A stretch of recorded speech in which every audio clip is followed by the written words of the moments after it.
Okay guys, we're going to go to the Traders Clinic in the Discord, Ask Scruff, and it's quite an interesting question, but it's not as quite simple. So this is the Discord. The guys will be in waking each other up now. They'll go into Traders Talk, have a little bit of a chat about what's going on, but then they'll also come directly to myself and they can ask me pretty much simple questions in here, do the requests for the videos in here. But I'm up to this, Casper. So it's a little salute to you, kid. Just watched the latest Vanguard video. That's where I was a little bit excited because I hit a milestone. And that milestone was 100,000. Sounds brilliant.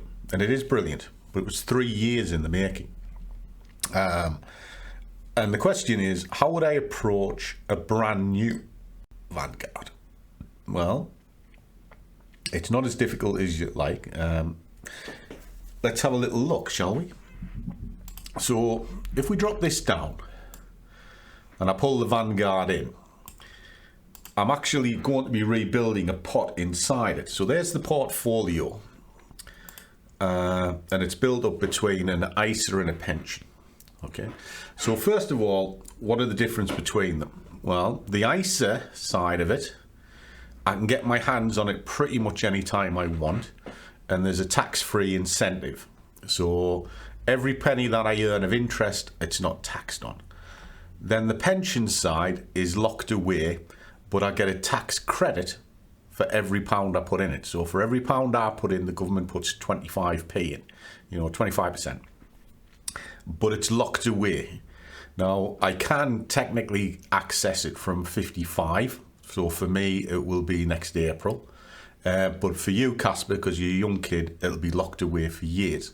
So the first allowance I would use would probably be the ISA, okay? Just in case you want your money, or if you're looking for long-term growth, drop it in your pension. And then it's locked away, you can't get hold of it, and you've got something in the future, okay? So that's the first thing. Decide which one you want to put it in, all right? Now, I'm building up a separate pot inside the ISA portfolio. Now, if I drop the investments on, you'll see that I have little pots, which is here. And the little pot that I'm using, that I'm going to build up using small accounts at this time, is the global. I want to use a global emerging market fund, and I'm going to swap it over into a FTSE global. I'll show you that in just a second. It's just to do with I want active, index traded funds, and it's a little bit cheaper on the costs. All right, so I'm going to swap that over, but it's still going to be an emerging fund, and that's what you guys can keep an eye on when I do the updates of this thing. So let me show you where this would come from and then how you can track it. So the first thing I would do is I would figure out which pot that I want. So let me just make that a bit bigger. And you can go to your list of funds, and then you've got a list of 86 funds you can choose from. You can decide what it is you're after. Now, you can see it right. I'm looking for 5 and 6 risk level. If you want long term, you want sort of 5 and 6. It's kind of half decent returns, and then they're not as shaky as you think. The management type is index, so it follows an index fund rather than have a manager try and figure it out. And then you've got accumulation and income. Well, it's your dividends, etc. Do you want it to roll over into the fund automatically, or do you want it to be turned into cash and then you do it? Personally, I just use accumulation. Means I just don't have to do anything. It'll crack on and do it itself, okay? So if you do that, it's brought your funds down to 43. Okay, then you can click on your past performance so you can see what it's done over the last sort of rolling 5 years or so, and then you just pick your pot.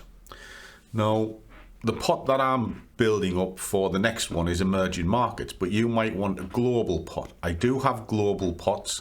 That's where the money came from. The idea is buy the haystack, not the needle. But for this example, I'm going to show you the emerging markets and show you how I got to the little pot.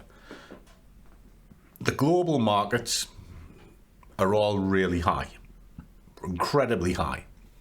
There is a reset due, and I'm keeping a very close eye on it. But my wild card is emerging markets, you know, India and stuff like that, South America.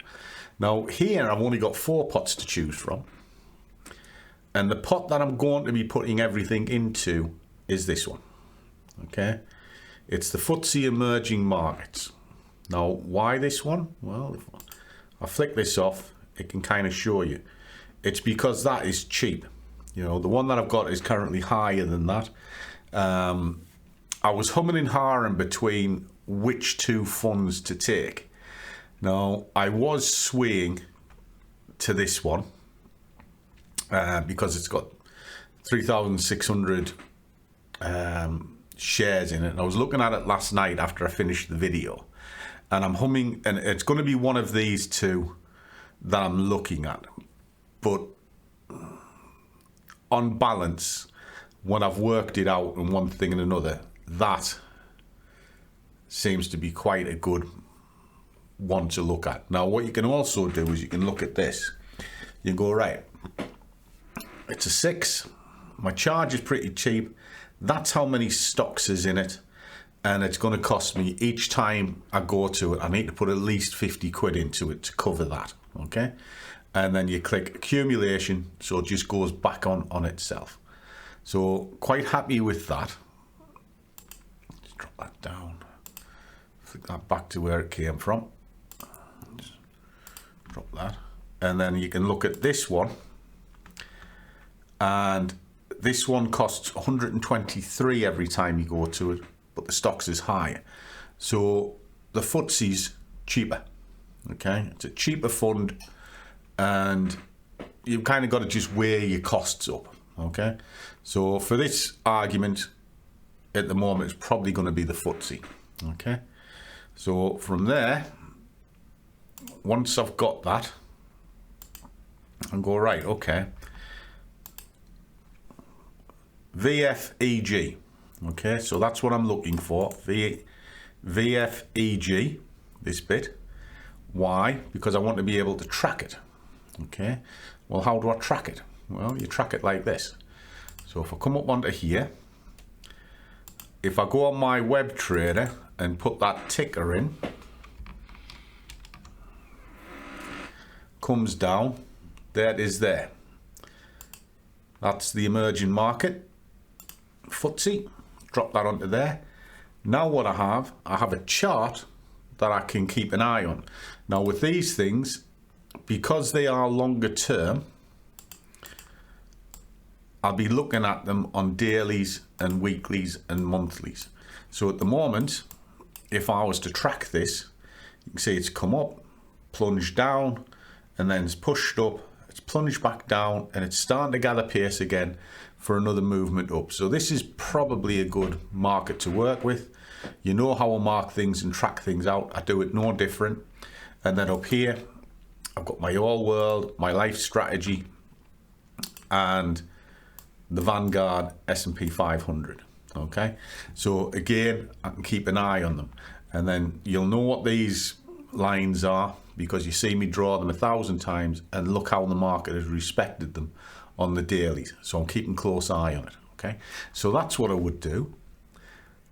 And then of course I track it with my journals. Now this is one of a few pots that I'm putting in it. Now I'm only going to put the small accounts into that singular emerging markets pot, and the way that I'm doing it, I mean, this one we were having a bit of a hard time. If you saw the video, I'll do it more in the update.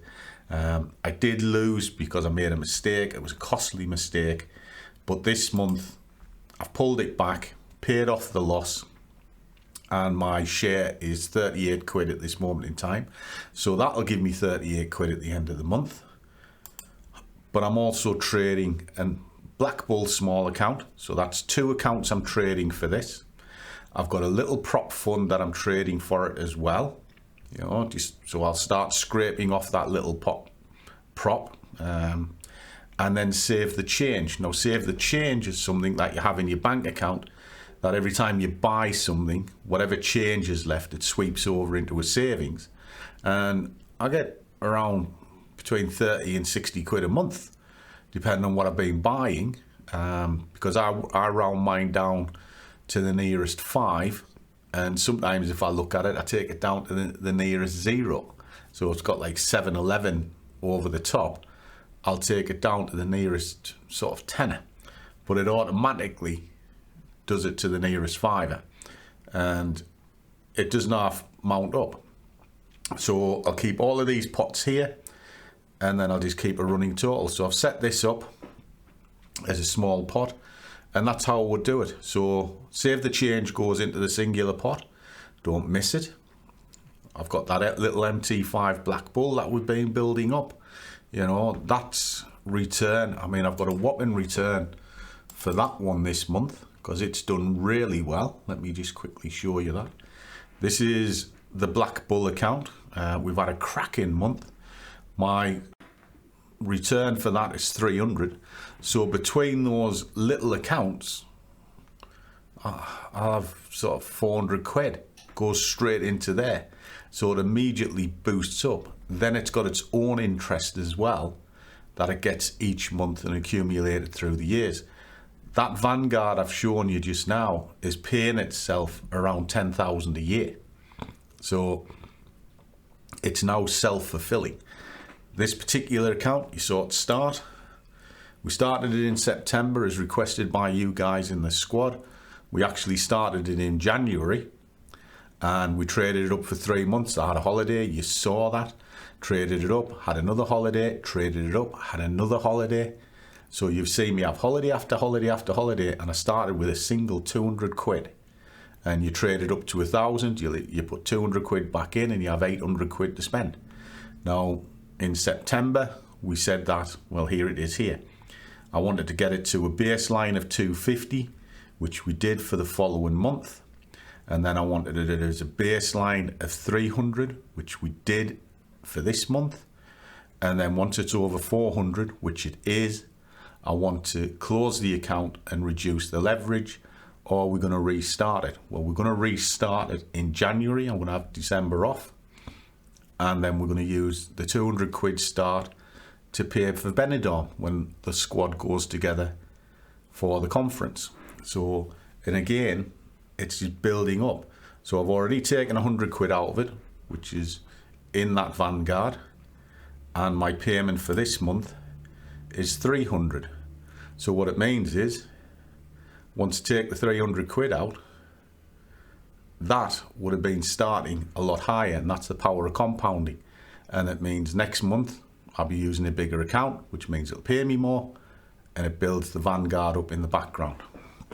So that's how I do it, and it's how I approach things. It's just little and often, all the time, consistent, never greedy, never chase the money, just 50 quid, in it goes.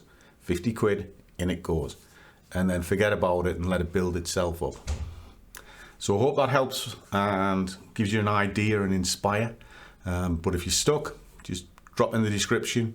You find my contact details for the website, or if you can't be bothered to read the description, just go to thescruffytrader.com and you can get in touch with me straight away. So as always, guys, trade well, keep your risk managed, but above all, do what you love and the money will follow. See you all in the next one.